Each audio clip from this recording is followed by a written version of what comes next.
So, good evening, and welcome to this session of meditation with a short talk to preface it, and then a talk of Srimataji's, and then maybe a short guided meditation, and then meditation.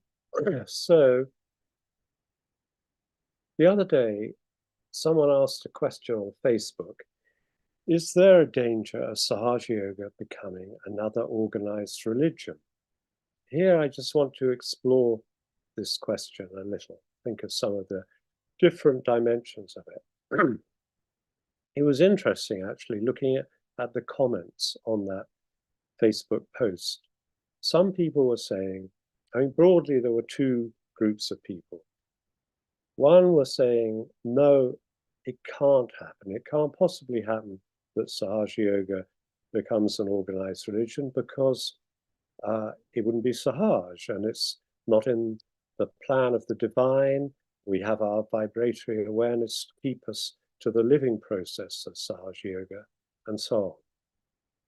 Then the second group, the other people, were saying, yes, there is distinctly a danger of its becoming an organized religion, and not only is there a danger of its happening, it in fact has already happened, at least in certain places, for certain periods, certain times.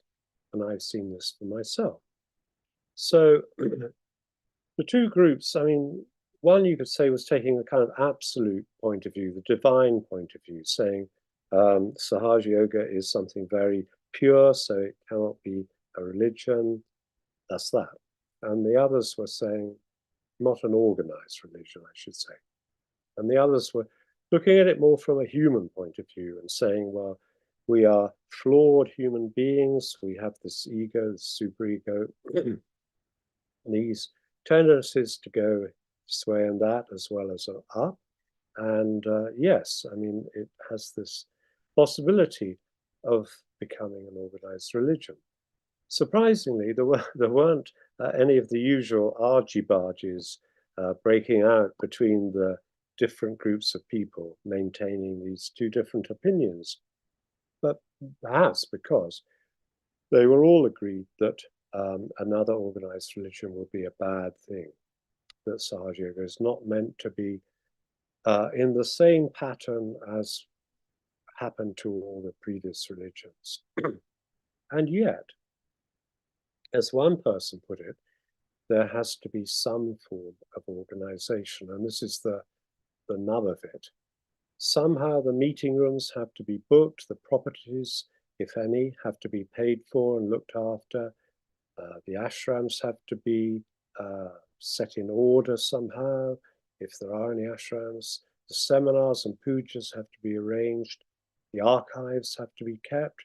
Sahaj materials, mother's talks and so on, have to be looked after and made available. And all this requires a certain amount of organization. Sometimes even someone has to say, no, what you are doing is wrong. So you can't have no organization at all. And this is the difficulty that, when does a minimum of organization start moving towards a maximal organization? An organization involves some people being in charge and others not, even if it's within a democratic system. And you only have to think, I mean, we live in a democracy, but you only have to look at the amount of abuse our MPs, our prime minister gets, whoever it is, whatever party they represent. This organization involves the placing of individuals in positions of authority in Sahaja Yoga, even if it's only to a very small degree. And there's some truth in that famous remark of Lord Acton's. He was a Victorian historian and politician, I suppose you could say. He said, all power tends to corrupt and absolute power corrupts absolutely. But here we're talking about the first part of that equation, that all power tends to corrupt. It can be very subtle. It can be a feeling that since I am the leader or the coordinator or whatever it happens to be, my opinion is just a little more important than the opinions of others. There can be a subtle ego inflation in that you start to believe that you're special. I must be special because I have a special role. I remember a leader who got very annoyed with my wife for not offering him the prasad first at the end of a national puja. His argument, if he had chosen to make one, would probably have been that he had been appointed leader, and therefore, in offering him the first go at the prasad, my wife wouldn't exactly have been paying homage to him personally, but would have been expressing her recognition of the way things were, the divine order of things, or something like that. Of course, this would have been utterly absurd. The whole thing was utterly absurd, especially in his case. And as Lord Acton also said, there is no worse heresy than that the office sanctifies the holder of it. In other words, it's a very wrong idea to think that because you are put in some position, you are therefore purified, spiritually elevated, just by virtue of being in that position. It can be a blessing to be given responsibility like that, or it can be a temptation and a curse. But still, we need some form of organization, and there are inherent dangers in this. I touched on this subject in my last book, The Pearl of Wisdom. I said that there should have been some sort of loose organization. I was talking about Christianity, that there should have been some sort of loose organization to ensure that Christ's teachings were kept alive, that forms of devotion should have been established, that ways of ceremonializing the important events of life should have been invented, that places should have been created for the collective worship of God, and that they should have been adorned with art. All this is perfectly reasonable, I think. I mean, I don't think anyone would argue with that. I mean, imagine if everything Jesus had said and done had just faded away, with very few exceptions. The people who were custodians of that knowledge weren't important people who could easily preserve and broadcast it. What was more, the early Christians were frequently subject to persecution, of course, both by the Jews at the beginning and most notoriously under the emperors Nero and Diocletian. And this persecution, this practice of consistent persecution, wasn't officially brought to an end until Constantine and his fellow emperor Licinius met in Milan and made the so-called Edict of Milan in 313. So almost 300 years after Christ. Though, of course, persecutions of Christians have gone on in some places until the present day. Anyway, as I went on in this quote, but that an artificial institution should have sought to interpose itself between man and God, and that it should have assumed the power to judge, as though it were the kingdom of God itself, or even as though, as Augustine implied, it was more important than the kingdom of God. This is where wisdom would seem to break down into artifice and domination. And indeed, if we read the Gospels attentively, it seems impossible that a monolithic, hierarchical, conditioning institution could have been allowed to lay claim to Christ's teachings and act as though it held the keys to the kingdom of heaven. We read of Christ instructing his disciples to call no man father. And then on the other hand, we see the church with its fathers and reverends and very reverends, bishops, archbishops, cardinals, popes, and patriarchs, and so forth. And we see the demands that Christians confess their sins to priests, and the presumption of those priests in believing they can forgive sins on God's behalf. We see a pantomime of baptism and of claims to be born again. And in general, if by no means in all specific instances. Christianity, like other organized religions, can be better described as obstructing the getting of wisdom rather than of encouraging it. So there must have been plenty of people who identified themselves as Christians at the beginning, who didn't like this emphasis on organization and power and the whole Pauline drift of things. In other words, the way that Paul was bringing in this very right-sided organization. John the Evangelist, I believe, was one, and this was one of the points I was trying to make in another book I wrote, Sophia, which Shimataji approved of.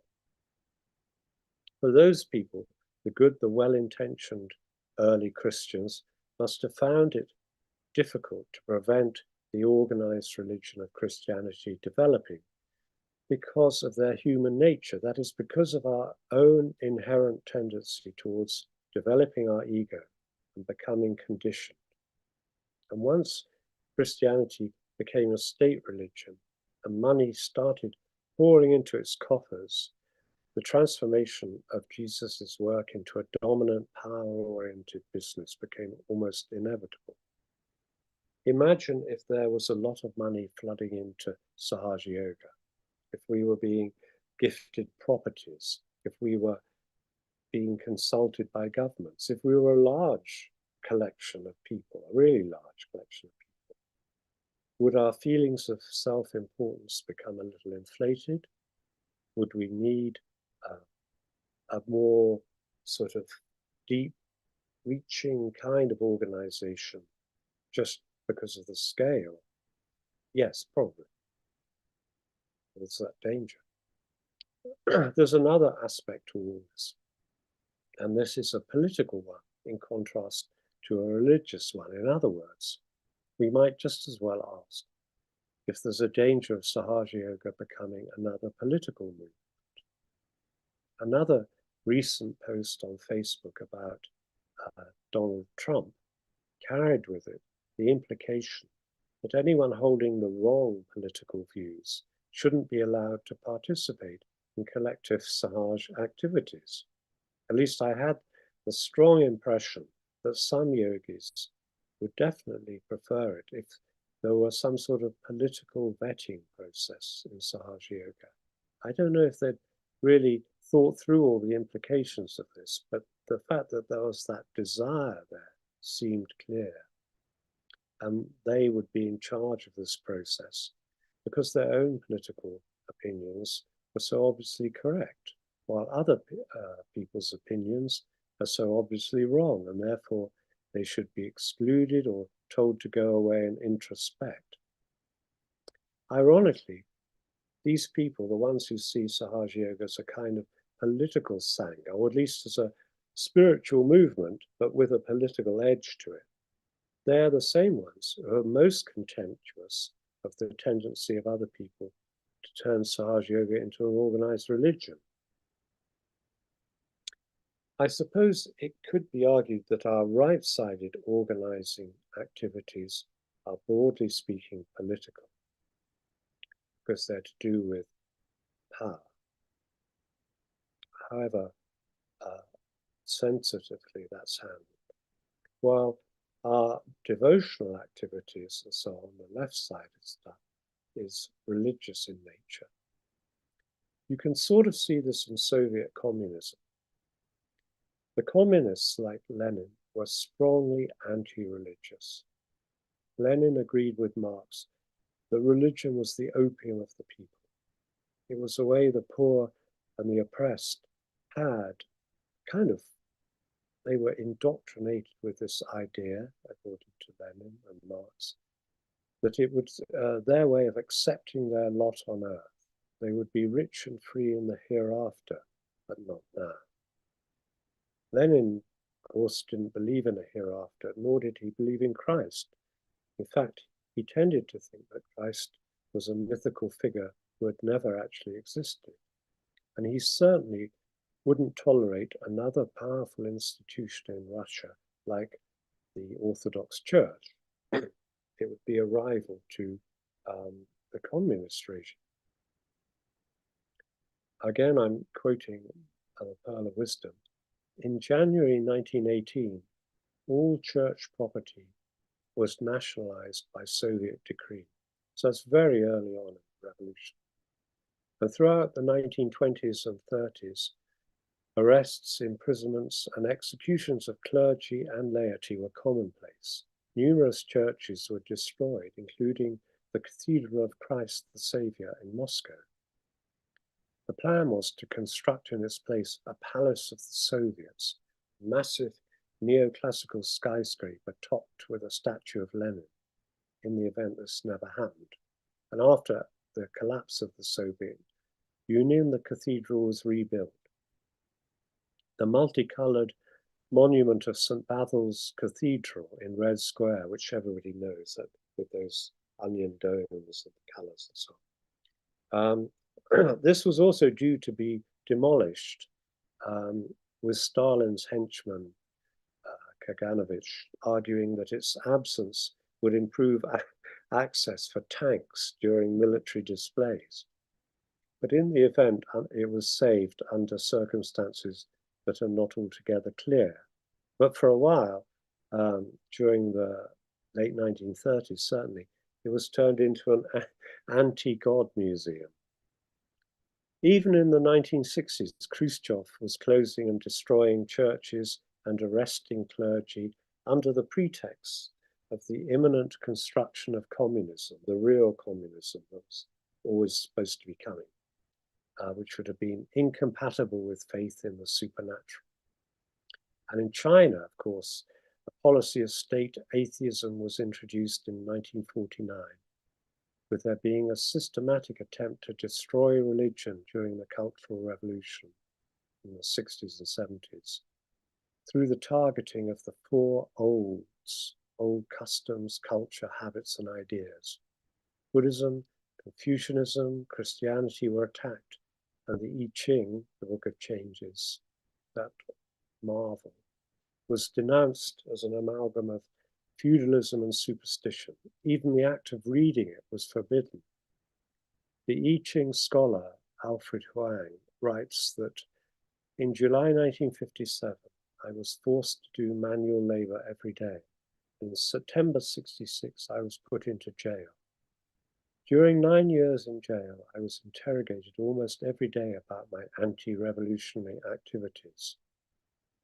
Because I had graduated from a missionary school and had been principal of a Christian high school, my captors pressed me to confess that I was an American spy.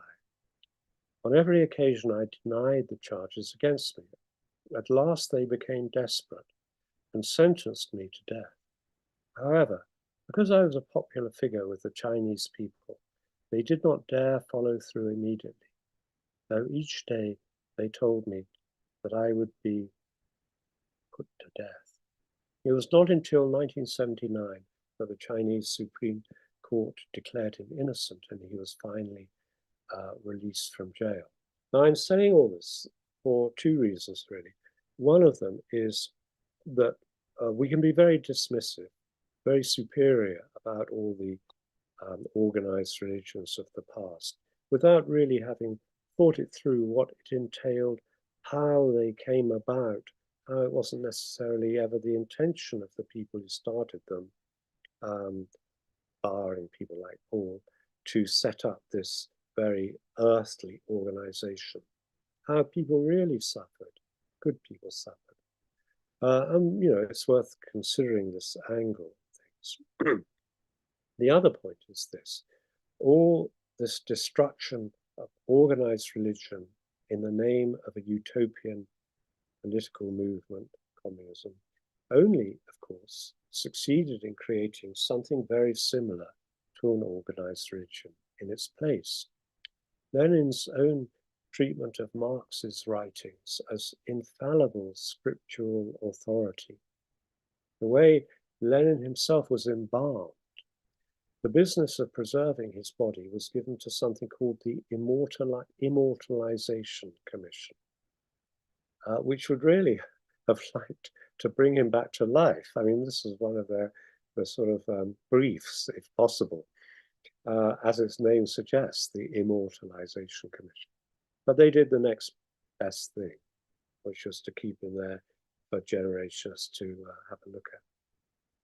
And of course, the way Stalin became a kind of living god, as did Mao in China. All this was strongly religious in character, in a peculiarly worldly way. And there's something rather horrid in the fact that the architect of Lenin's tomb was also the architect of the Lubyanka prison, that torture chamber of hell in Moscow, as if to show how closely involved with one another the political and the religious or pseudo-religious aspects of this utopian movement were. So even if one wants to get rid of anything resembling organized religion, it can come in by another route as a reaction to what we're doing with our ego. As Blake said in his poem Jerusalem, man must and will have some religion. If he has not the religion of Jesus, he will have the religion of Satan and will erect the synagogue of Satan, calling the prince of this world God and destroying all who do not worship Satan under the name of God. He was writing this to the deists, who were intellectual Christians, rational Christians and pseudo-Christians, who wanted to keep Christ's moral precepts. They wanted the morality side of it kept alive. They basically agreed with it. But they wanted to get rid of all the transcendental, mystical, divine aspects of Christ, the miracles and so on. Of course, a part of the problem of the danger of organized religion can come about when we put too much emphasis on the left side, on worship and ritual, in a way in which we perceive the divine as completely other and don't see the spirit as itself divine. I mean, we can say, yes, the spirit is divine, but to actually experience that, to know it to be so, that's the thing, isn't it? And this can create the feeling that there is a big judgmental, protocolish authority out there somewhere, mostly in our own minds, in the superego. But sometimes other people can take advantage of this tendency within us to want to worship. So, to come to a conclusion, what is the answer to this danger of organized religion? How can we have an organization that isn't an organization, a Vishva Nirmala Dharma that is really Nirmala? Yes, so Sahaja Yoga is something ideal, something pure, something innocent. But however much we repeat that to ourselves, it still has to manifest itself in the world through us. So of course, the only answer is that we as individuals have to grow within ourselves and become deeper and wiser. But I don't want to start lecturing, stating the obvious. I just wanted to explore this topic a little, looking at some of the different aspects and the problems associated with it. It's not an easy thing to do, to develop Sahaja Yoga in the world in such a way that its danger doesn't come about. So that's that, and we'll listen to this talk of Sri Mataji's, the beginning of it. I think it's from the beginning or more or less from the beginning, about 10 minutes, 11 or 12 minutes. Beautiful talk, which is kind of relevant to this theme, Diwali Puja talk from 1983.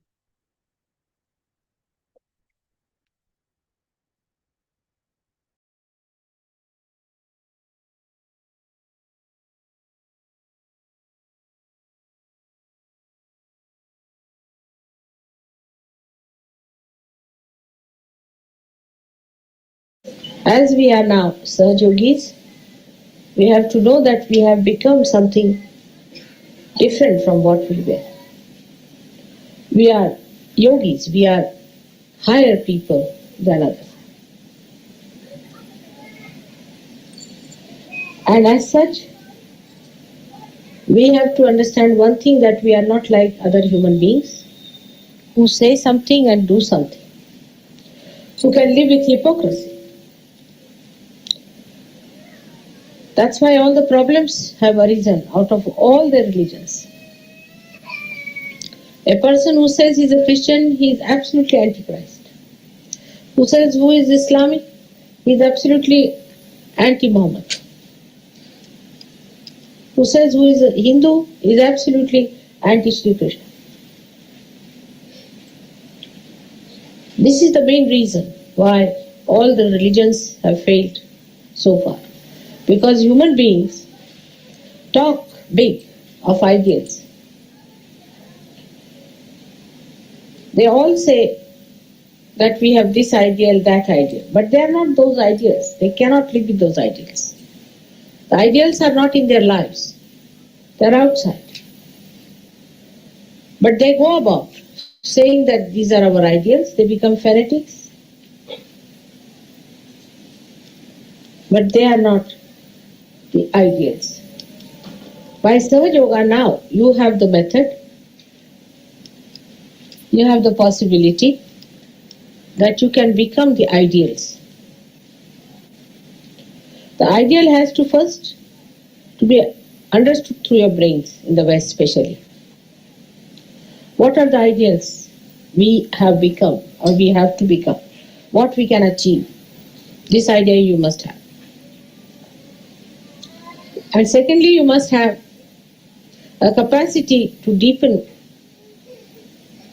your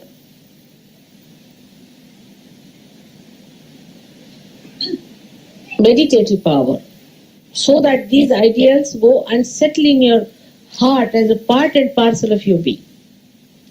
That you can't live without these ideals. We can take an example, say, of Christ. For Christ, he and his ideals were the same. There's no difference between them. He did not talk of one thing, did another thing, and executed the third thing. This will be the difference between the Sahaja Yogis and non-Sahaja Yogis. That whatever are your ideas have to be expressed in your life every moment, because you are that. If you are gold, then gold is gold all the time. It is not gold sometimes, then sometimes iron, and sometimes mud. It is gold all the time. Only human beings are like that. That sometimes they can be snakes, lions, and could be foxes also. But as Sahaja Yogis, you become pure human beings. And this is what we have to know. It is not difficult to strive for it. It's not difficult. Because now you have the power to deepen your roots to your heart. So, the brain must be used to understand clearly what are the ideals of a Sahaja Yogi. What are the things that a Sahaja Yogi should do. How he should behave in life. What methods he should follow.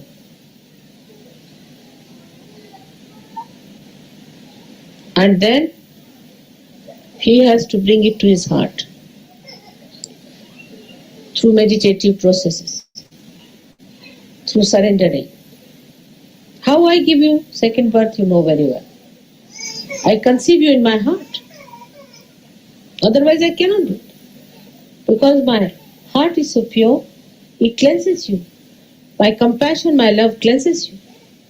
And then I can take you out of my sahasrara. Otherwise, how will I do that?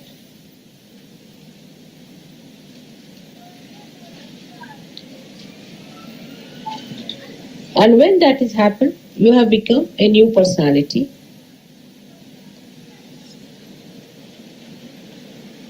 So you are very different from all others. Because a spirit has given birth to your spirit. You have been cleansed by the spirit. So you cannot live like that, like all other human beings are living. all the clashes, all the problems of human beings are because they are not what they talk. Ideals are out of their life.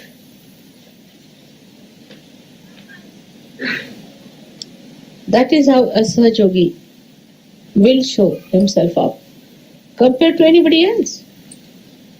Take an example, say, of Abraham Lincoln. Right? Abraham Lincoln believed that everybody must have freedom and the government should be for the public, for the people. Whatever he taught, he practiced it. Whatever he believed in, he worked it out.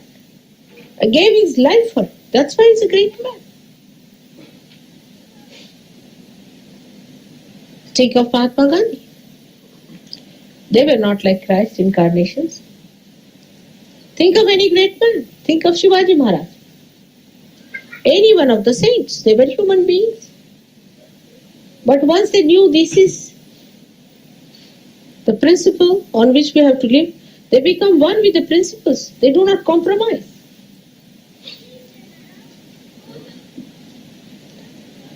So what Sahaja Yogi has to be, that we should understand. A Sahaja Yogi is a person who has got realization through the Kundalini. And Kundalini is the motherhood in it. Is the caring, nourishing power. But mother will never compromise with the son.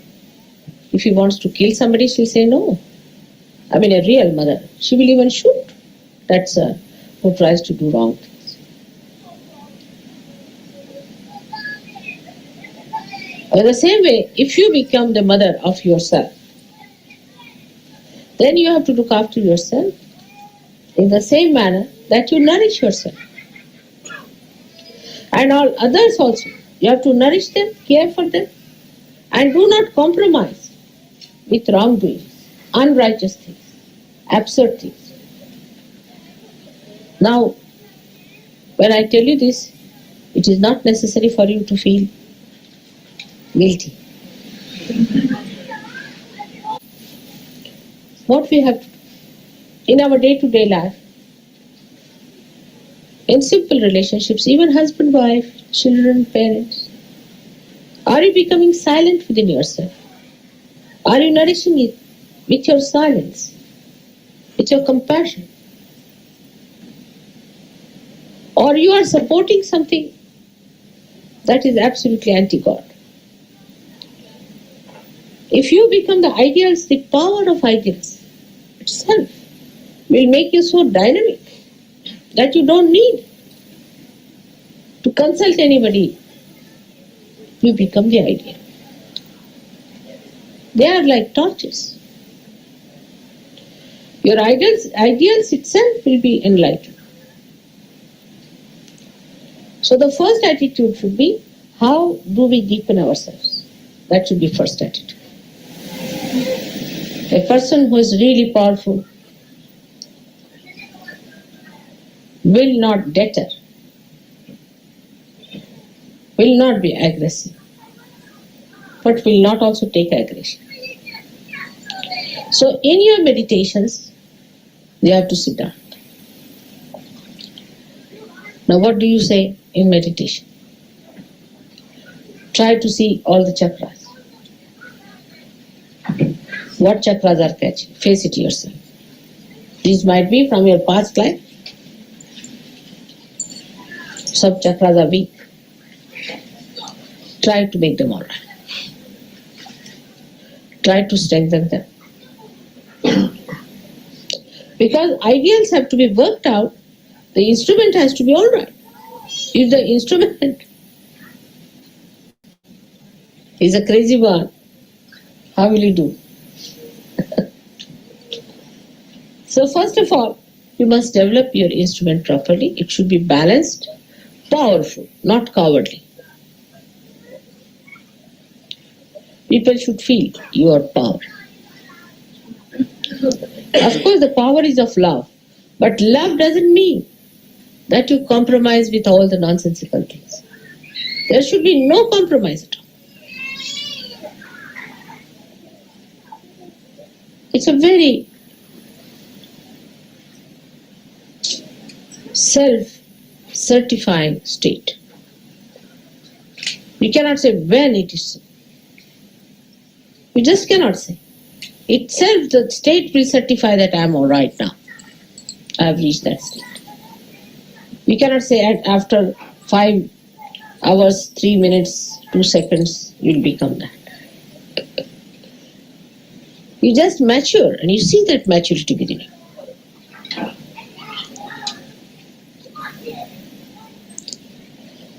Once you understand that unless and until you become your ideals, you are not a Sahaja Yogi. Everybody can call themselves Sahaja Yogi. There's no inauguration. We don't have any sort of a inauguration of a university where people can come and get their degrees and diplomas. All right, you are certified twice born. You have to understand yourself. What are your problems? Why you are behaving like that? You treat yourself as a child. When it is needed, you have to rebuke yourself. When you have to glorify, you should glorify yourself. So now you separate.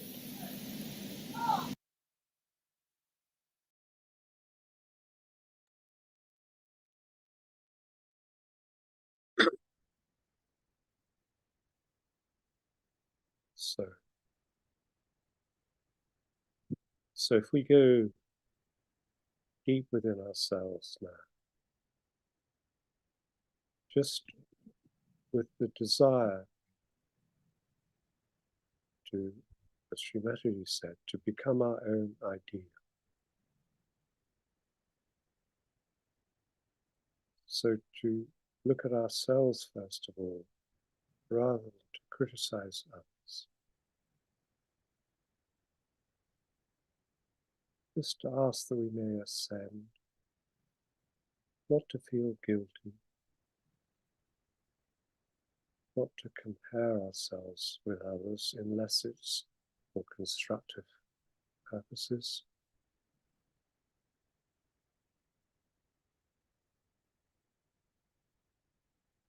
Just to be true.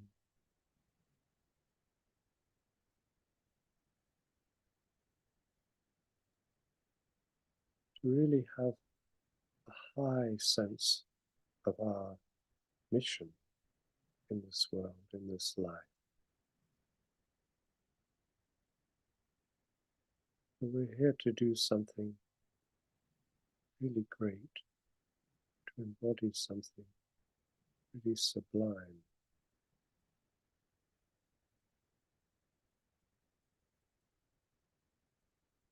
And that it is only through us that this emancipation of humanity will come through the grace of our Mother.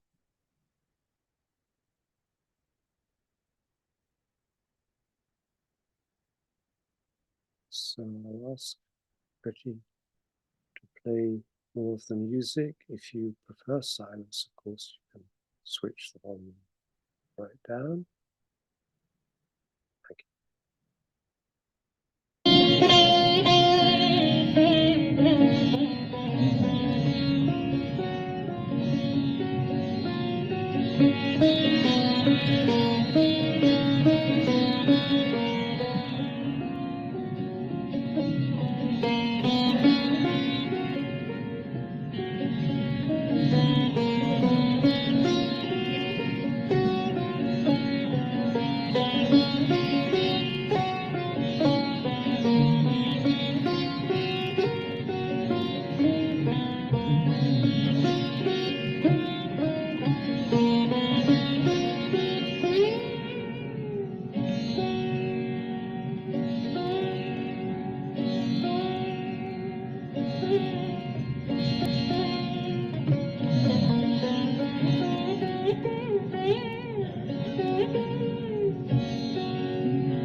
So, thank you all for listening.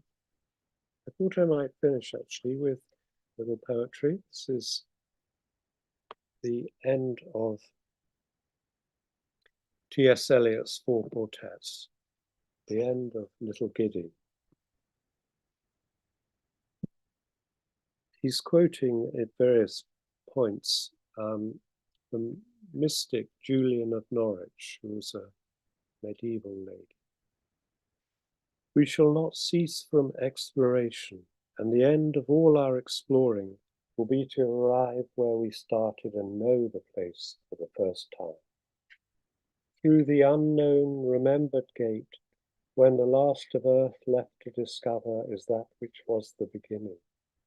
At the source of the longest river, the voice of the hidden waterfall, and the children in the apple tree, not known, because not looked for, but heard, half heard, in the stillness between two waves of the sea. Quick now, here, now, always, a condition of complete simplicity, costing not less than everything. And all shall be well, and all manner of things shall be well, when the tongues of flame are infolded into the crowned knot of fire, and the fire and the rose are one.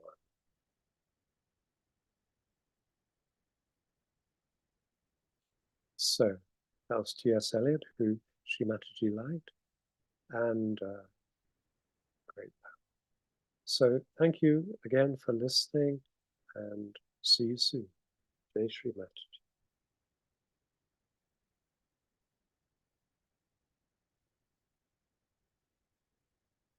When reading